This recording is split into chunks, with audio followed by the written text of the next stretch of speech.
Em um mundo que prega ostentação e relacionamentos perfeitos das redes sociais, será que ainda sabemos reconhecer o amor quando ele chega de forma simples? Quando ele não vem com fogos de artifício, mas com a paciência de quem espera e a delicadeza de quem cuida? Esta é a história de Clara e Pedro. Duas almas cansadas, marcadas pela vida, que descobriram que o amor mais poderoso é aquele que se constrói no dia a dia, com as ferramentas que a vida nos dá. Respeito, companheirismo e a coragem de se abrir para o outro, mesmo quando tudo diz para se fechar. O despertador de Clara cantava às 4h30 da manhã, um som metálico e insistente que cortava o silêncio do seu pequeno quarto. O cheiro do café passado pela mãe, um ritual matinal inabalável, já subia pelo corredor. Aos 29 anos, Clara carregava nos ombros uma responsabilidade que moldara sua vida adulta antes mesmo dela estar pronta. Seu pai, ex-pedreiro, um homem outrora forte e cheio de piadas, estava agora confinado a uma cama após uma queda brutal no trabalho que lesionou sua coluna. Sua mãe, Dona Marli, uma mulher de coração grande mas espírito frágil, lutava contra uma depressão que a nublava, como um véu cinzento. Clara era o esteio. Seu trabalho na padaria Pão Quentinho não era apenas um emprego.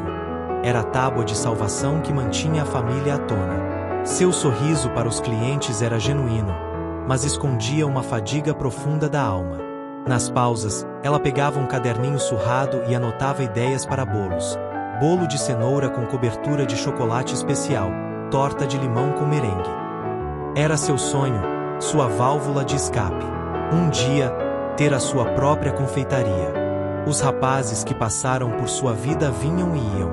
Ouviam sobre sua rotina, sobre o pai doente, as contas apertadas, e recuavam. O último dissera, sem malícia, mas com uma crueldade involuntária: Clara, você é incrível, mas sua vida é pesada demais para um relacionamento casual. Ela sorrira, amarga. Seu amor nunca seria casual. Numa noite particularmente difícil, após ajudar seu pai a tomar banho e ouvir sua mãe chorar baixinho na cozinha, Clara olhou pela janela do seu quarto, para as luzes fracas do bairro. Clara, sussurrando para o reflexo no vidro: será que existe um amor que não desista de mim? Um amor que veja toda essa bagagem e ainda assim queira ficar? Pedro dirigia pela cidade como um fantasma. O som do GPS e o ronco do motor do seu carro eram a trilha sonora de sua solidão. Aos 34 anos, ele morava em um apartamento de 40 metros quadrados que cheirava a solidão e pizza congelada. Sua história era um clichê doloroso. 8 anos de casamento, planos, uma casa quase quitada, e a descoberta de uma traição que não foi um deslize, mas uma empreitada duradoura da sua ex-esposa com seu melhor amigo. A dupla perfídia não só destruiu seu casamento, mas sua capacidade de confiar no ser humano.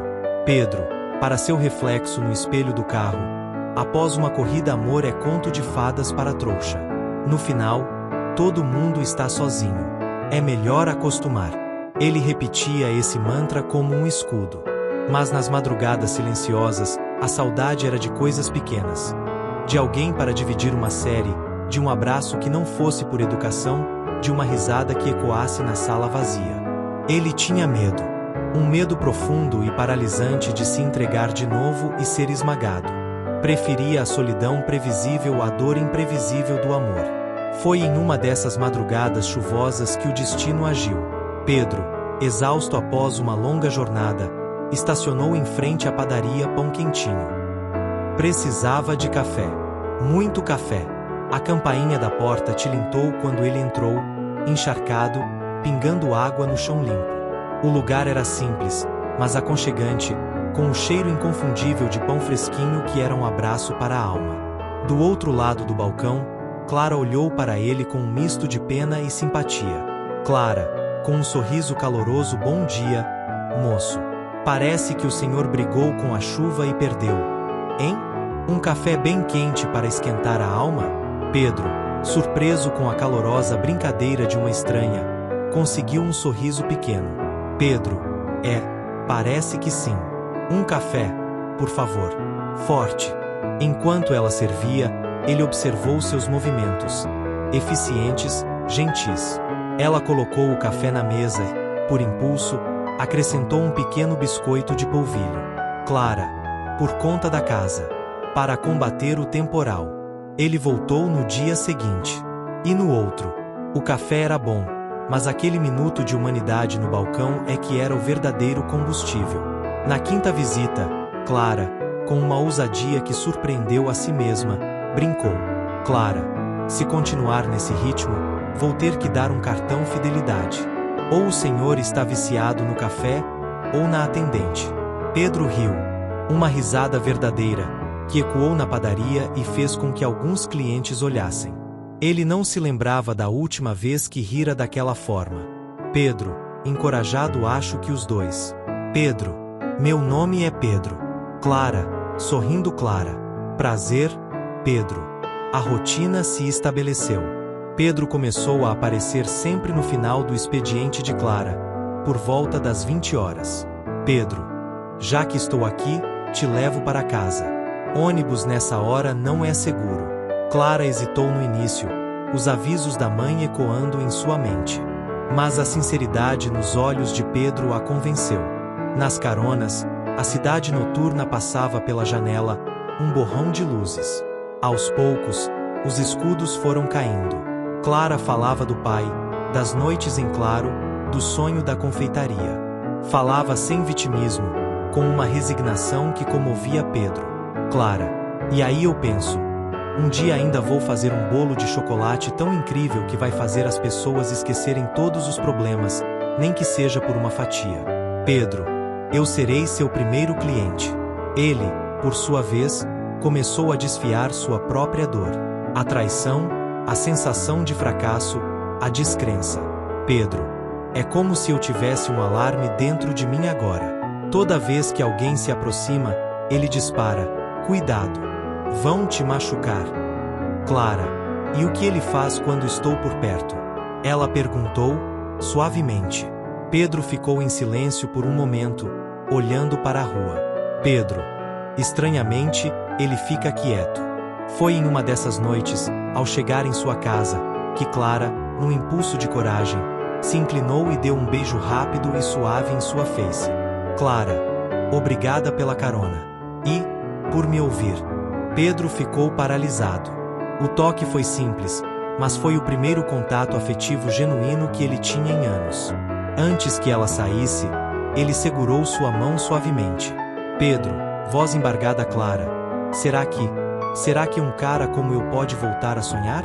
A acreditar nessa coisa chamada amor? A rua estava escura, mas a luz do postiço iluminava o rosto dela, que tinha um sorriso pequeno e infinitamente terno. Clara, sonhe comigo, Pedro. A gente sonha junto. O que se seguiu não foi um romance de cinema.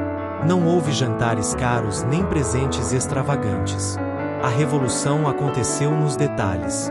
Pedro começou a aparecer na padaria não só à noite, mas em seus horários de folga. Via Clara lutando com sacos de farinha de 50 quilogramas, e sem cerimônia, rolava as mangas da camisa social surrada. Pedro, deixa comigo. É só levantar com as pernas, não com as costas. Ele dizia, erguendo o peso com um esforço que fazia veias saltarem em seu braço. Clara, rindo, enxugando a testa, você vai acabar virando meu estoquista oficial. Sabia? Pedro, é o melhor emprego que já tive. Ele respondia, com um sorriso que chegava aos olhos. Clara, em troca, notou que Pedro muitas vezes esquecia de se alimentar entre as corridas. Passou a embalar um lanche para ele.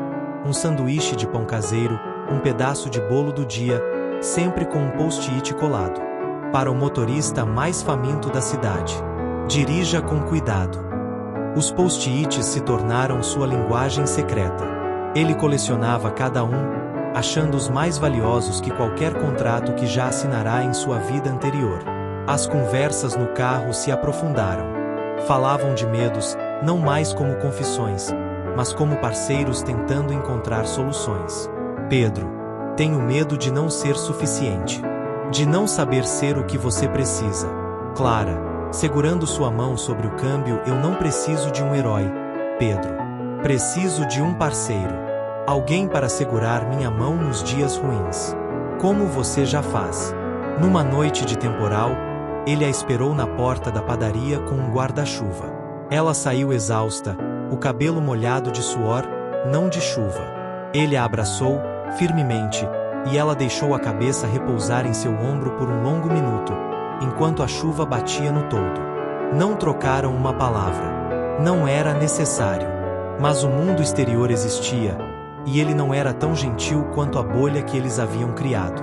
A mãe de Clara, Dona Marli, assistia ao romance se desenrolar com uma desconfiança borne da própria dor. Dona Marli, enquanto Clara arrumava a mesa do jantar, homem é igual passarinho, minha filha. Voa para o primeiro galho verde que vê. Você acha que ele vai aguentar essa vida? Cuidado para não iludir seu coração. As palavras eram como agulhas. Clara tentava ignorá-las, mas elas ecoavam em seus próprios medos secretos. Do lado de Pedro, os colegas motoristas não entendiam. Colega de Pedro, num posto de gasolina, cê tá maluco? Arrumar uma mina cheia de problema? Com essa cara, você podia pegar uma universitária sem história. Cara, tá queimando seu filme. Pedro ouvia, calado. Mas uma fúria quieta queimava em seu peito. Eles não viam sua força, sua gentileza, sua luz. Só viam sua bagagem. Pedro, respondendo com uma calma que surpreendeu a si mesmo: problema todo mundo tem. Eu prefiro os dela. São reais. A maior batalha, porém, foi interna. Pedro ainda lutava contra os fantasmas da traição. Havia dias em que ele se fechava, distante, preso em suas próprias memórias dolorosas. Clara aprenderá a reconhecer esses dias pela rigidez em seus ombros, pelo silêncio mais denso. Num desses dias, ela simplesmente chegou perto dele, sentou-se no sofá e apoiou a cabeça no ombro dele, em silêncio, sem exigir nada. Ficaram assim por meia hora, até que ele relaxou e seu braço a puxou para mais perto.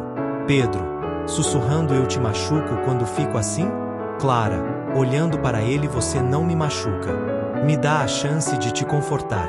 É disso que se trata. Foi Pedro quem deu o passo que transformou um sonho distante em um plano tangível. Ele apareceu na padaria com uma velha caderneta de poupança. Pedro, eu juntei um pouco. Não é muito, mas é o suficiente para darmos entrada no aluguel de um espacinho. Para a confeitaria.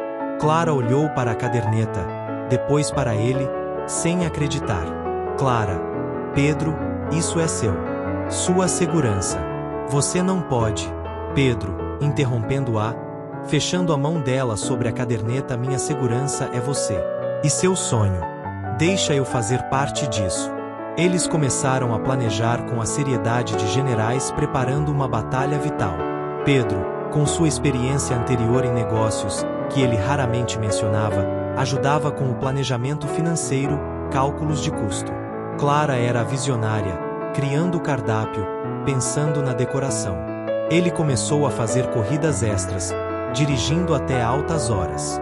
Clara via a fadiga em seus olhos, mas também um novo propósito. Clara, está se matando, Pedro. Não precisa ser tão rápido. Pedro, agarrando suas mãos, cobertas de farinha: preciso sim. Cada corrida é uma tijolo no seu sonho. E eu nunca me canso de construir. A declaração de amor mais poderosa não veio em palavras, mas naquele esforço silencioso e consistente. O dia da inauguração do pequeno espaço, batizado de A Confeitaria dos Sonhos, foi de pura magia. Não era luxuoso. As paredes foram pintadas por eles e alguns amigos. A mistura de cores não era perfeita, mas era deles.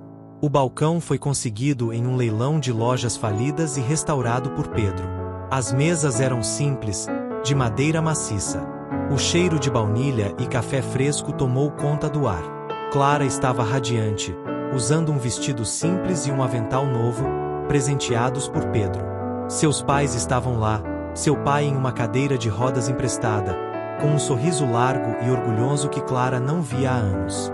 Sua mãe, Dona Marli, olhava para Pedro com uma nova expressão, não mais de desconfiança, mas de respeitosa surpresa. Quando chegou a hora dos discursos, Clara, com a voz embargada, agradeceu a todos. Então, Pedro, de jeans e camisa social, pegou o microfone. Suas mãos tremiam levemente. Pedro, eu já tive uma vida que parecia certa. Tinha coisas, status. E perdi tudo. Ele fez uma pausa, olhando para Clara. Hoje, eu tenho muito pouco na conta bancária. Mas eu tenho tudo. Porque eu tenho uma parceira que me mostrou que coragem não é não ter medo. É ter medo e seguir em frente mesmo assim. Eu acredito nela. E ela me fez acreditar em mim de novo. Essa confeitaria não é só o sonho dela. É nosso sonho. As palmas foram ensurdecedoras. Dona Marli enxugou uma lágrima discreta. Clara não tentou esconder as suas. A vida após a inauguração não foi um felizes para sempre sem obstáculos. Havia dias de pouquíssimas vendas, onde o desânimo batia à porta. Contas para pagar, fornecedores para negociar, cansaço físico que doía nos ossos. Mas havia também a beleza do comum. Noites em que eles fechavam a loja e sentavam no chão, costas contra costas, dividindo o último pedaço de bolo do dia, rindo de um cliente engraçado ou de uma tentativa de receita que deu errado. Manhãs de domingo em que iam ao hortifruti juntos, escolhendo frutas para a semana, de mãos dadas, sem pressa. E havia os pequenos rituais. O café que Pedro sempre fazia para Clara assim que ela chegava, a massagem que ela dava em seus ombros tensos após um longo dia de direção. Eles não tinham um mar de rosas.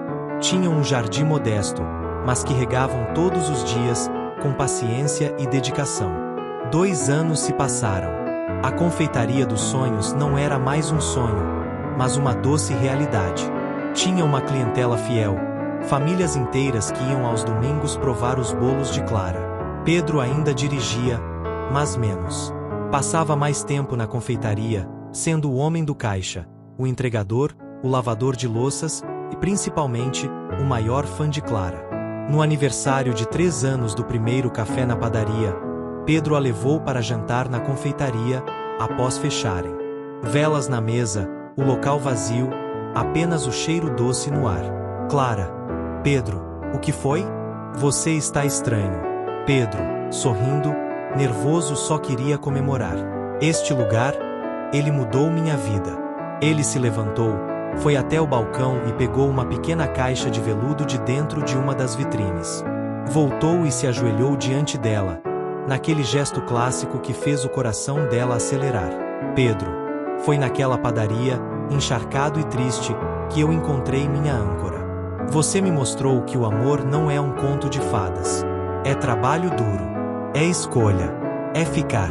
Clara, você aceita continuar sonhando comigo, todos os dias, para o resto da vida? Dentro da caixa, não havia um diamante enorme. Havia um anel simples, de prata, com uma pequena fatia de bolo em esmalte, uma joia única, feita sob medida, que contava a história deles. Clara não conseguiu falar. As lágrimas corriam livremente. Ela apenas balançou a cabeça.